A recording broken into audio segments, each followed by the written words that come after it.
Halo semuanya, selamat datang di kanal YouTube ini. Kenalkan, nama saya Jonathan Ananda Radian. Saya merupakan siswa kelas 12 SMA Pangudi Luar 2 Servasius. Dan saya sendiri orangnya suka mencoba hal-hal baru. Jadi beberapa aktivitas yang belum pernah saya coba. Nah, jadi pada tugas panggilan profesi kali ini saya mewawancarai seorang mahasiswa jurusan Teknik Informatika dan juga seorang profesional yang sedang bekerja sebagai manajer digital marketing. Beberapa hal yang menarik yang bisa saya tangkap dari wawancara saya bersama dengan mahasiswa tersebut.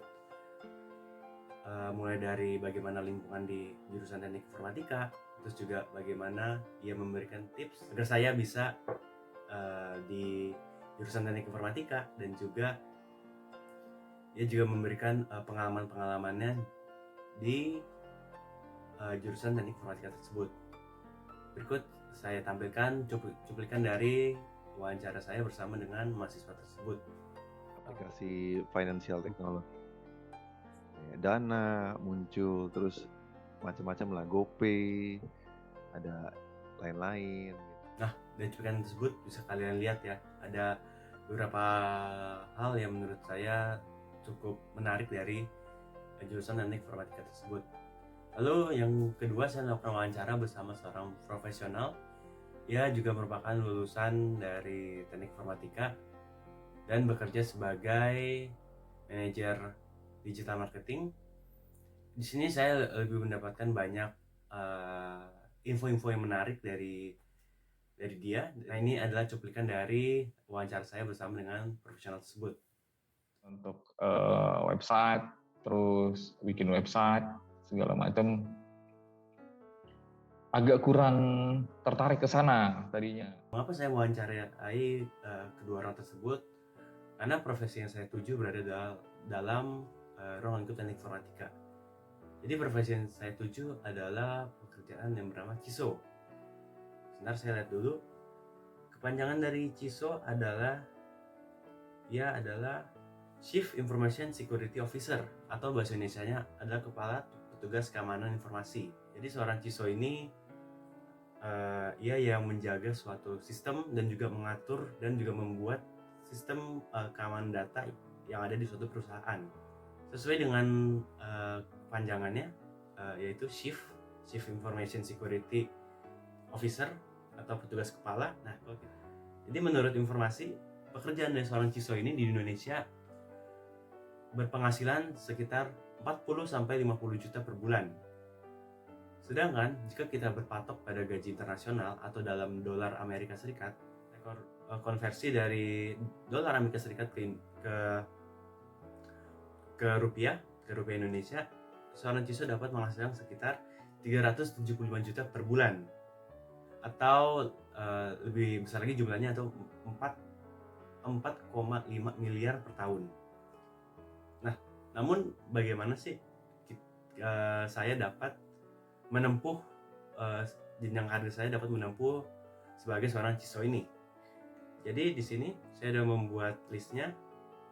Yang pertama, kita harus memiliki gelar sarjana dulu dalam ilmu komputer, dan juga saya harus memiliki gelar dalam pasca sarjana seperti Master of Science dalam Cyber Security. Jadi itu yang terpenting. Jadi setidaknya saya punya gelar dulu. Ya, memang untuk mendapatkan posisi ini juga lumayan lama, karena posisi ini cukup tinggi di dalam suatu perusahaan. Nah, di profesi ini ada nggak sih suka duka di dalamnya? Tentu ada suka dukanya. Yang pertama, kita jelasin sukanya dulu ya. Di sukanya ini, yang pertama adalah kita dapat membuat struktur keamanan perusahaan dari awal hingga akhir, dan juga kita dapat mengatur arah dan memperkuat sistem keamanan perusahaan. Yang ketiga, pekerjaannya lebih mengarah ke tanggung jawab sosial daripada hanya bekerja. Dan yang terakhir adalah memiliki kemampuan dalam memimpin organisasi. Nah, sukanya ini adalah kita dapat membangun sebuah sistem keamanan data dari kita sendiri bagi perusahaan, dan juga kita dapat mengatur keamanan yang ada sehingga keamanan data perusahaan itu terjamin. Itu dari profesi CISO. Dan selanjutnya di dukanya adalah seorang CISO harus memiliki tanggung jawab yang besar karena dia berperan sangat-sangat penting ataupun vital dalam membentuk masa depan suatu perusahaan.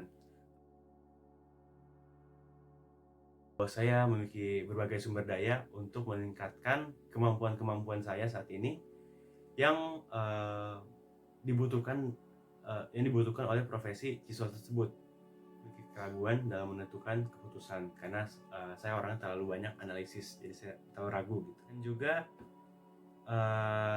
kadang di situasi tidak kondusif saya juga terbawa suasana. Hanya ada satu jawaban, yaitu saya harus mengembangkan kemampuan saya dalam memimpin, berorganisasi, dan juga keterampilan teknis. Ya, jadi itulah profesi yang saya tuju, yaitu profesi CISCO. Jadi tujuan saya setelah SMA ini adalah saya ingin melanjutkan ke universitas yang memiliki jurusan teknik informatika. Setidaknya saya sudah mempersiapkan 3 universitas yang ada. Yang pertama adalah Institut Teknologi Bandung, lalu yang kedua adalah Institut Teknologi 10 November, dan yang terakhir adalah Universitas BINUS atau Bina Nusantara. Nah, di dalam 3 universitas ini mereka mempunyai jurusan IT.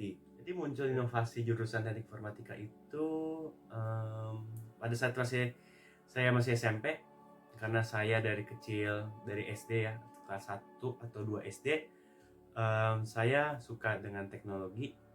Waktu itu awal-awal saya ketika SD menyukai teknologi pada gawai, dan berkembang lagi saya menyukai teknologi di energi terbarukan, dan juga saya juga menyukai di teknologi di bidang-bidang komputer atau komputasi gitu. Ya karena saya menyukai teknologi. Lalu selanjutnya, kemampuan apa sih yang dibutuhin untuk menunjang jurusan teknik informatika? Jadi saya sudah merangkum. Jadi yang pertama adalah di jurusan teknik informatika ini saya harus memiliki kemampuan logika yang baik, dan juga saya memiliki kemampuan memecahkan suatu masalah, dan saya juga harus paham mengenai dasar-dasar komputer seperti menggunakan Office, menggunakan sistem operasi, dan juga memahami perangkat lunak dan perangkat keras. Tentu dalam masuk jurusan teknik informatika ini ada tantangannya. Tantangannya adalah saya harus memiliki ketelitian yang tinggi, mampu dalam mencari solusi dalam sebuah masalah yang ada, dan juga matematika dan statistika dibutuhkan dalam jurusan ini. Lalu selanjutnya ada usaha yang dilakukan untuk mendapatkan jurusan tersebut. Yang pertama adalah saya akan mempelajari dasar bahasa program, dan juga jadi dari awal tugas panggilan profesi hingga akhir saya mendapatkan kesimpulan bahwa kita setidaknya harus memiliki satu kemampuan yang ada, dan kita harus mengembangkannya hingga menjadi ahli. Dan pernyataan tersebut disinggung pada saat saya melakukan sesi wawancara bersama mahasiswa, dan juga wawancara saya bersama seorang profesional atau seorang ahli. Jadi di sesi wawancara saya bersama mahasiswa, ia menjelaskan bahwa di dalam jurusan IT nanti kita setidaknya harus menguasai satu bahasa pemrograman yang ada. Perlu diketahui bahwa bahasa pemrograman itu sangat banyak di jurusan teknik informatika. Ada C++, JavaScript, ada Python, dan masih banyak lagi. Nah, dia menjelaskan bahwa kita cukup fokus di satu bahasa saja. Jika satu bahasa sudah cukup, baru kita mempelajari bahasa yang lainnya. Itu dari mahasiswa yang teknik informatika. Lalu pada seorang ahli, ia juga menjelaskan bahwa kita harus mengembangkan satu kemampuan yang kita punya, dan kita harus mengembangkan hingga menjadi ahli. Nah, kemampuan tersebut nanti bisa menghasilkan pekerjaan yang bercabang-cabang. Jadi sekian video saya mengenai tugas panggilan profesi ini. Sekian dari saya. Terima kasih dan sampai jumpa. Dadah.